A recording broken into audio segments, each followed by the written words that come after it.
In this episode of Weekly Poker Hand, we are featuring my favorite poker punter, Rampage Poker. He makes video blogs. Check him out. We are playing 10, 25, 50, no limit Texas style. We have pocket aces. That's lucky. When the punters get aces, they often get paid. Let's see what happens. Cutoff raises to 150. Button makes it $500, and he's the only player that I'm really deep with at the table. Also seems like a really good pro here, so I'm going to make it very large with a 4-bet incoming from out of position. I make it $1,500. Pause, Rampage, pause. If we are super deep stacked and out of position, when it goes 150, 500, and you are in the small blind, I would actually make it even a little bit bigger. I think something like 1,700 or 1,800 is good because your range should be good and strong and very linear. Just a lot of the best hands, plus maybe some suited ace-x as bluffs. So I think we can probably even go a little bit bigger because our range should be very, very strong here. That said, whatever, 1,500 is fine. Do not slow play and just call preflop. That would be a disaster. 3x the raise, trying to get some stacks in because we're both playing at least $30,000, $40,000 deep. Now the cutoff though, original raiser to 150 makes it 3,000. The button ends up getting out of the way, and now here it's time to battle. Got aces, the best hand ever, and I'm going to trap him because if I raise another time, that seems way too strong. So here we go. I make the call. My opponent has about $13,000 in his stack and trying to get all of it. This is an interesting point Rampage brings up, is that he was initially trying to re-raise and play a big pot against the button, who was super deep, but now his opponent has 13,000 behind. So when they go to the flop's going to have about $6,000 in it, right? And the opponent has, whatever he said, 13, 15, 18, whatever. Not a lot. I mean, it's a lot, but it's not like a ton. So now the pot is quite big in proportion to the opponent's stack. And for that reason, we do not need to re-raise now because the opponent's drawing thin, and the pot's already big to the point that we don't need to build it anymore. I actually discussed this topic in depth in my newest book, 100 Essential Tips to Master No Limit Hold'em. Check it out. One of the tips is pay attention to stack depth for all sorts of reasons. You can get this book in the description below. We'll put links. I appreciate each and every one of you who have checked it out. Let's see what the flop brings.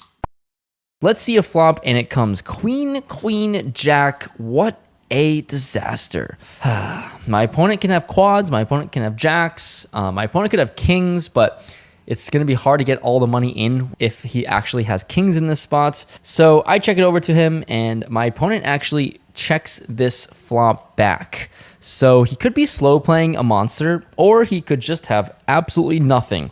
Time to find out when the turn is a 9.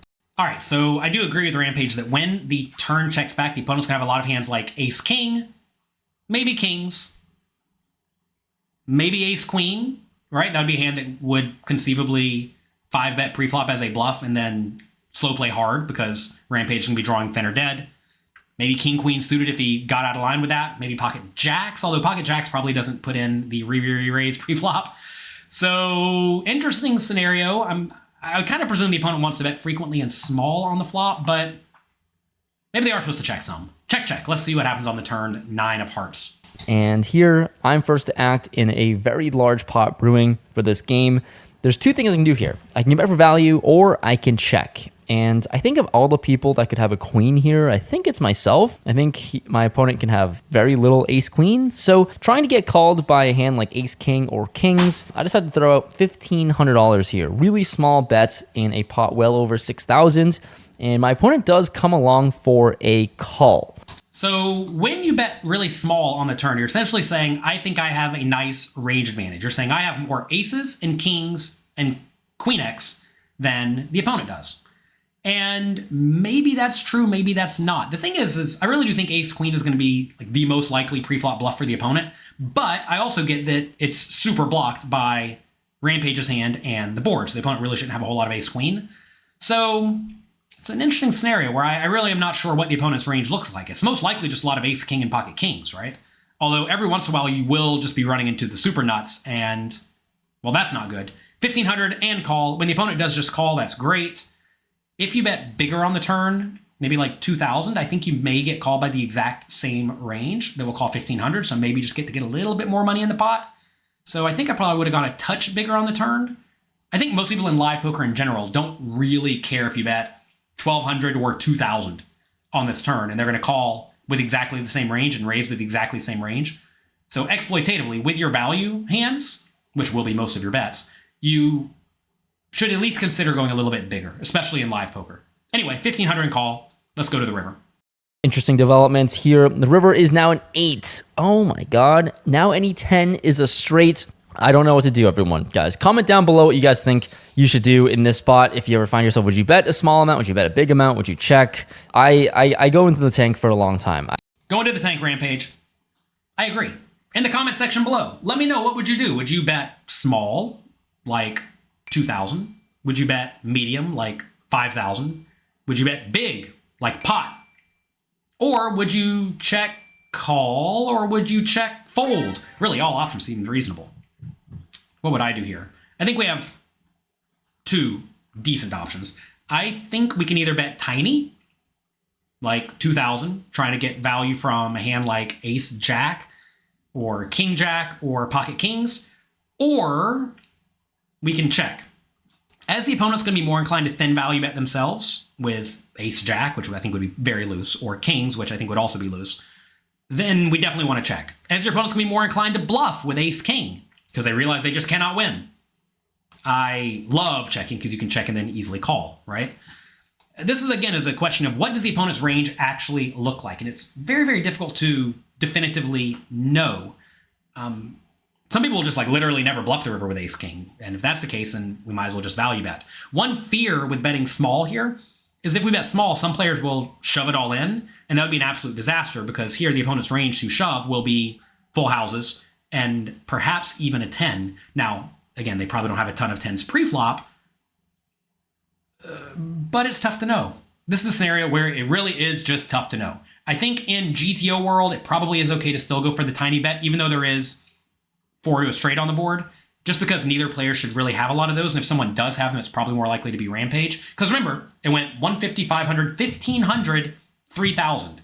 So the 3,000 should have almost no 10s, right? Whereas Rampage is going to have some 10s because he's getting very good odds pre-flop. Say you did have a hand like Jack 10. He could easily call the 3,000 pre-flop with Jack 10, check the flop, bet the turn small for value/protection, and then bet river small. So I don't think in this spot the opponent's going to get to shove over a small bet all that often, especially if Rampage protects that range well by betting with some 10s in this spot.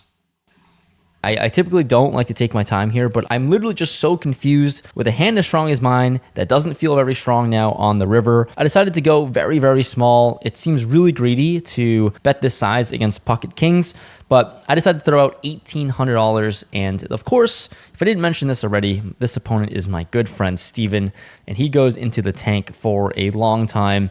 Not sure what he wants to do, but at the end of the day, he does take too long of a time where I think he has a good hand. Like, he's not going to raise. He's just going to call or fold, and he ends up folding. Okay, I'll take that. Good one to finally win. The biggest pot of the night that we've ever played by far, and I'll take this pot down with aces. It's always a good spot pre-flop to be facing a 5-bet with aces. Just unfortunate that the run-out didn't really favor me to get all the money in the middle. It's better to win than lose. Don't be greedy. Greedy has wrecked many poker players. The greed monster is real, and it will wreck you. It's okay. Nice pot for Rampage. I think he played it pretty well. How do you think he played it? Again, let me know in the comment section. That's going to be it for today. If you enjoyed the video, click the like and subscribe button down below. I appreciate that. That lets the YouTube overlords know that you all enjoy my content. And if you enjoy my content, I'll keep making more. If you want more content, let me know in the comment section. We're going to have 1 million comments in this video, I think. Good luck. Have fun. Whenever you get aces, I hope you win the pot. And if you want some more content featuring Rampage Poker, the Master Blaster, we have it lined up next for you.